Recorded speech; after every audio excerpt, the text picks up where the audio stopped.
When we really step back and think that only 1 or 2% of our community makes a conscious decision to stand between the rest of us and harm. If we're going to exist as a civil society, then the 98 or 99% of us have got to do something to fulfill our side of the equation.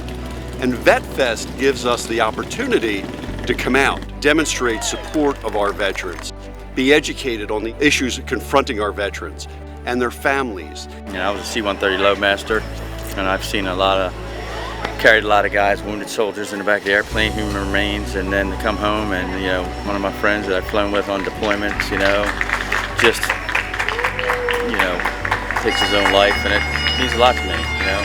Got to know him very well while we were flying, and he's like a brother. I'm a Vietnam veteran, so I know about PTSD. And I was a proud father that my son joined the Delaware National Guard. He was deployed to Saudi Arabia.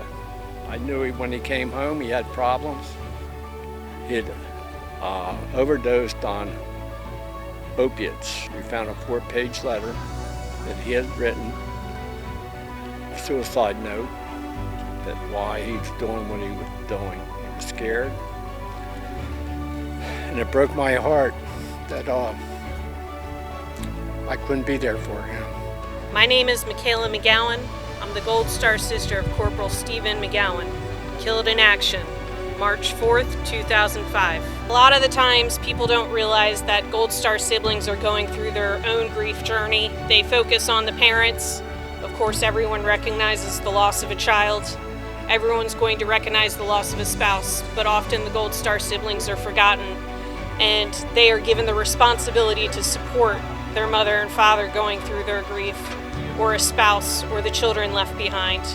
And it leaves them lonely in their own grief journey, and they tend to struggle.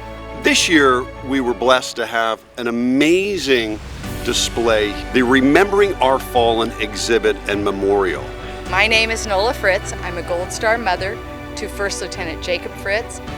I also consider myself mother to 5,100 fallen heroes here on these towers.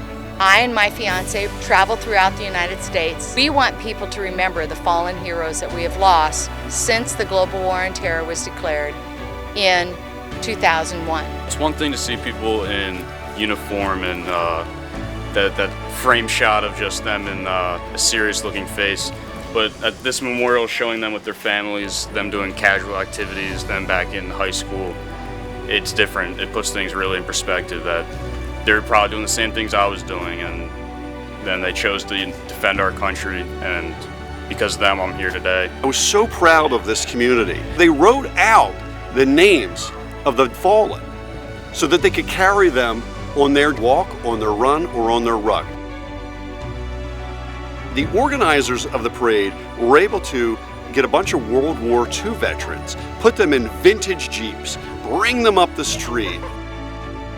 So them between mummers bands and high school bands and cheerleaders. It was an unbelievable, joyous celebration. It was a lot of fun. I enjoyed having my children be a part of it. They had smiles across their face. I loved waving to everyone. I heard thank yous throughout the crowd, and I really appreciated having that fun aspect be added on to a very serious topic. I was overwhelmed by the parade, by the number of attendees, by the sponsors, by the people that were here that genuinely cared about our veterans. From the bottom of my heart, I want to thank the scores of volunteers. You gave our veterans a tremendous amount of dignity, and we appreciate it.